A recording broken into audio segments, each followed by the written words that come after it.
எல்லா தமிழ் மக்களுக்கும் வணக்கம். என் பேரு ஷீபா. வெல்கம் டு ஷீபா சமையல். இன்னைக்கு நம்ம வீட்டு சமையல்ல சிக்கன் புட்டு தான் செய்ய போறோம். ஃபர்ஸ்ட் இந்த ரெசிபி பண்ணுறதுக்கு புட்டு மாவு எடுத்துக்கிடலாம். நான் இன்னைக்கு 2 கப் அளவுக்கு புட்டு மாவு எடுத்துருக்கிறேன். நம்ம வீடுகளில் ரெடி பண்ணது, அப்படி இல்லைன்னா கடைகளில் வாங்கினது, எந்த புட்டு மாவுனாலும் நம்ம யூஸ் பண்ணிக்கிடலாம். இதில் ஒரு 1/4 ஸ்பூன் அளவுக்கு உப்பு சேர்த்து நல்லா கலந்து எடுத்துக்கோங்க. அந்த உப்பு எல்லா இடத்துலையும் படுறது மாதிரி நல்லா கலந்து விட்டதுக்கு அப்புறமா நம்ம தண்ணி தெளித்து இதை பிசைஞ்சு எடுத்துக்கிடலாம். 2 கப் அளவு மாவு எடுத்தோன்னா 1 கப் அளவுக்கு தண்ணி தேவைப்படும். சில மாவுகளுக்கு கொஞ்சம் கூட்டி குறைச்சி தேவைப்படலாம். நீங்கள் எப்போவுமே புட்டு மாவு பிசையும் போச்சில் தண்ணி அப்படியே ஊற்றி பிசையாதீங்க.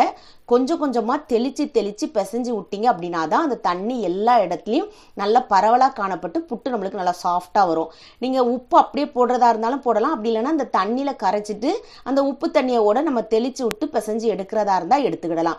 எப்போவுமே புட்டு மாவு பிசைஞ்சதுக்கு அப்புறமா நம்ம லைட்டாக மாவை இப்படி கட்டிப்படுத்தி பார்க்கணும். அதாவது ஒரு கொழுக்கட்டை பதத்துக்கு அது பிடிபட்டு வரணும். நம்ம உதுத்து விட்டோம் அப்படின்னா நல்லா பழையபடிக்கு அது சாஃப்டாக உதுத்து வரணும்.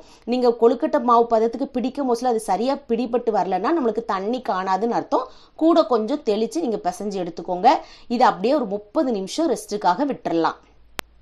இப்போ அடுத்ததா சிக்கன் பீசஸ் எடுத்துக்கோங்க. எலும்புகள் இல்லாததா பார்த்துக்கோங்க. இதில் கொஞ்சம் மஞ்சத்தூள், உப்பு, தண்ணி சேர்த்து ஒரு 10-12 நிமிஷம் மீடியம் ஃப்ளேமில் வச்சு வேக வச்சு எடுத்துக்கோங்க. இதை நல்லா ஆறுனதுக்கு அப்புறமா மிக்சி ஜாரில் மாற்றி கொஞ்சம் கொரகொரப்பாக அரைச்சிக்கோங்க. அதாவது ரொம்ப மாவு மாதிரி அப்படி பவுடர் மாதிரி அரைச்சிடக்கூடாது. இதை மாதிரி பல்ஸ் மோடில் விட்டு எடுத்துக்கோங்க. கொஞ்சம் பெரிய பீசஸாக இருந்தால் கைகளால் பிச்சோட நீங்கள் விட்டுக்கிடலாம். இப்போ ஒரு கடாயை சூடுபடுத்தி அதில் 2 ஸ்பூன் தேங்காய் எண்ணெய் சேர்த்துக்கோங்க. தேங்காய் எண்ணெய் சேர்த்திங்கன்னா தான் இந்த ஃபில்லிங் ரொம்பவே மணமாக இருக்கும். இப்போ ஒரு 2 மீடியம் சைஸ்ல இருக்கிற பல்லாரி, ஒரு 2 எனக்கு கருவேப்பிலை, வெங்காயம் வதங்குறதுக்கு தேவையான அளவுக்கு உப்பு போட்டு இதை வதக்கி எடுத்துக்கோங்க. வெங்காயம் முழுமையா வதங்கணுங்கிறது கிடையாது, நல்லா சாஃப்டா வதங்கி வரட்டும். அதுக்கப்புறமா நம்ம 2 ஸ்பூன் அளவுக்கு இஞ்சி பூண்டு பேஸ்ட் சேர்த்துக்கலாம். அதாவது 1 ஸ்பூன் இஞ்சி பேஸ்ட்டும் 1 ஸ்பூன் அளவுக்கு பூண்டு பேஸ்ட்டும் சேர்த்துக்கோங்க. ஃப்ரெஷ்ஷா அரைச்சு அந்த நேரத்தில் சேர்த்தீங்கன்னா மனம் ரொம்பவே நல்லா இருக்கும்.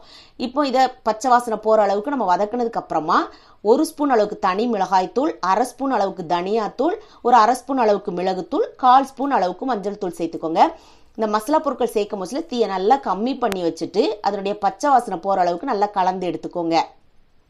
நல்ல பச்சை வாசனை போனதுக்கு அப்புறமா நம்ம அரைச்சி வச்சிருக்கிற அந்த சிக்கன் பீசஸை இது கூட சேர்த்துட்டு 1 ஸ்பூன் அளவுக்கு சிக்கன் மசாலாவும் 1/2 ஸ்பூன் அளவுக்கு கரம் மசாலாவும் சேர்த்துக்கோங்க. இந்த 2 மிஸ் பண்ணாமல் சேர்த்துக்கோங்க. ரொம்பவே சூப்பராக இருக்கும்.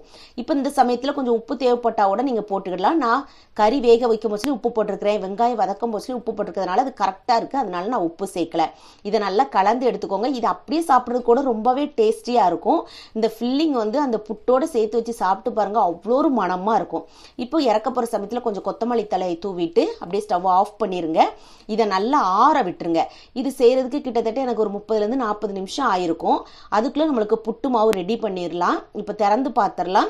இப்போ பாருங்க, அந்த மாவு நீங்கள் தொட்டு பார்த்தீங்கன்னா பழையபடிக்கு அப்படி அந்த கொழுக்கட்டை பதத்துக்கு பிடிக்க வரணும். சரியாக பிடிபட்டு வரல பார்த்தீங்களா, அது உடஞ்சி போகுது. கொஞ்சம் மாவு வாடின மாதிரி இருக்கிறதுனால கூட ஒரு முறை நான் தண்ணி தெளித்து பிசைஞ்சு எடுத்துக்கிறேன்.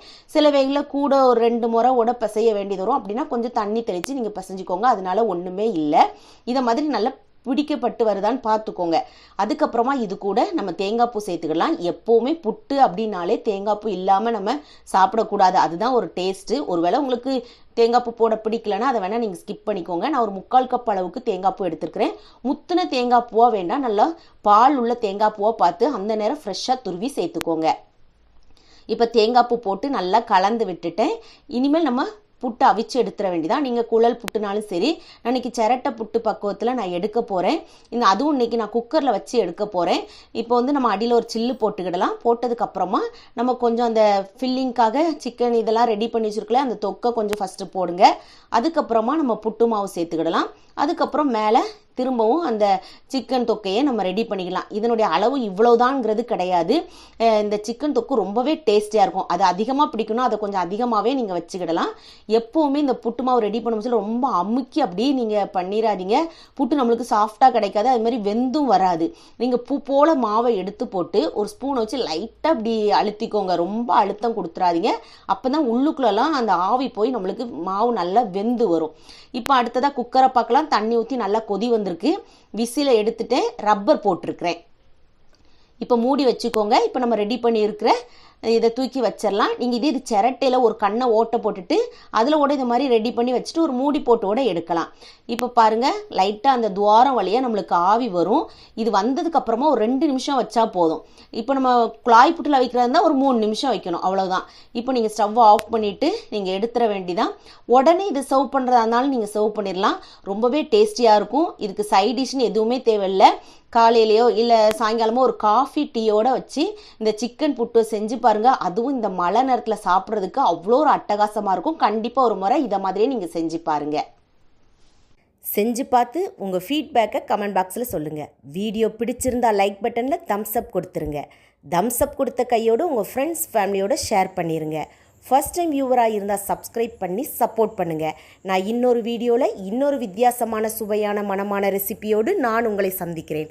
அது வரைக்கும் டாடா பபாய்.